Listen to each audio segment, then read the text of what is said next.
একদিন পুরীর জগন্নাথ দেবের কথা বলতে বলতে হঠাৎ চোখে জল চলে এসেছিল ঠাকুর শ্রী শ্রী রামকৃষ্ণ পরমহংসদেবের।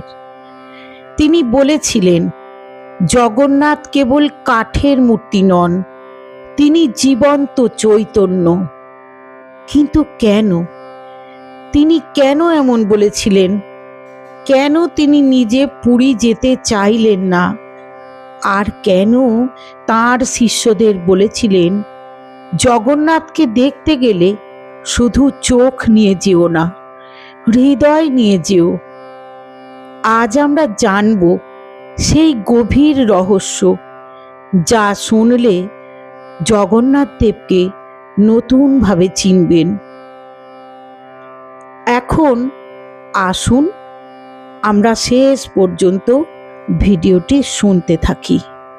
শেষে এমন একটি ঘটনা বলবো যা খুব কম মানুষই জানেন। আসুন শুনি। জগন্নাথ দেব কে? পুরীর জগন্নাথ শুধুই একটি বিগ্রহ নন, তিনি সকলের নাথ। জাতি নেই, ধর্ম নেই, উচ্চ নেই, নীচ নেই।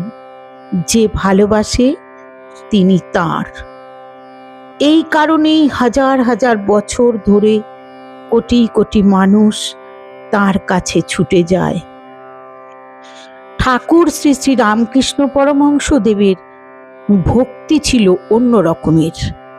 ঠাকুর কখনো কালী মায়ের ওপর ভক্তি করে ভাব প্রকাশ করতেন, কখনো কৃষ্ণে, কখনো রামে, কখনো আবার শিবে। সব রূপেই একই ঈশ্বরকে দেখতেন। তিনি বলতেন, যত মত তত পথ। তাই জগন্নাথ দেবের প্রতিও তার গভীর শ্রদ্ধা ছিল। কেন তিনি পুরী গেলেন না? এখানেই শুরু হলো নতুন রহস্য। অনেক ভক্ত তাকে বলেছিলেন, ঠাকুর চলুন পুরী যাই। কিন্তু তিনি হেসে বলেছিলেন, ওখানে গেলে এই শরীর আর ফিরবে না। সবাই অবাক, এর মানে কি? ঠাকুর অনুভব করেছিলেন জগন্নাথ দেবের সেই অসীম প্রেমে তার মন সম্পূর্ণ লীন হয়ে যাবে। জগন্নাথ দেবকে তিনি কিভাবে দেখতেন?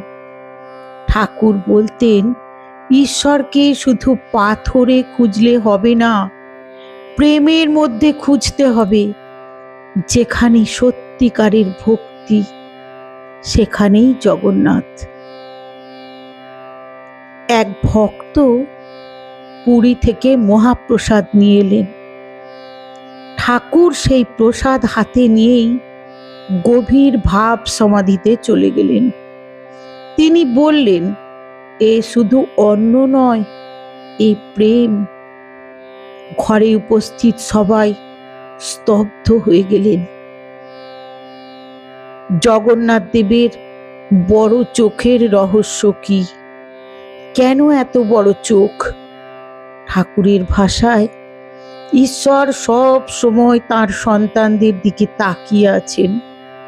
তুমি তাকে ভুলে যেতে পারো, কিন্তু তিনি তোমাকে ভুলে যান না। জগন্নাথ দেবের হাত পা অসম্পূর্ণ কেন? ঠাকুরের ভাব অনুযায়ী ঈশ্বরকে মানুষের সীমার মধ্যে বাঁধা যায় না। তিনি রূপেরও অতীত।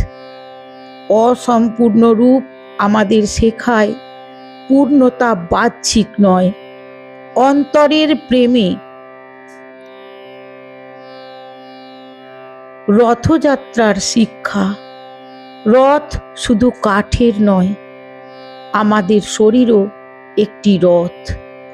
মন সারথি হলে ভুল হবে, ঈশ্বর সারথি হলে পথ ঠিক হবে, ঠাকুর বলতেন। আর বিজ্ঞান বলছে 206টি হাড় আমাদের শরীরের মধ্যে রয়েছে। আর জগন্নাথ দেবীর রথ তৈরি হয়েছে ঠিক সেই 206টি কাঠ দিয়ে, কাঠের টুকরো দিয়ে। আজকের মানুষের জন্য শিক্ষা। আজ আমরা মন্দিরে যাই, প্রণাম করি, ফিরে এসে রাগ করি, অহংকার করি। ঠাকুর বলতেন, যদি মন না বদলায় তবে দর্শনও অসম্পূর্ণ। সবচেয়ে বড় রহস্য কোথায়? জগন্নাথ কোথায়? পুরীতে? না, তোমার হৃদয়ে।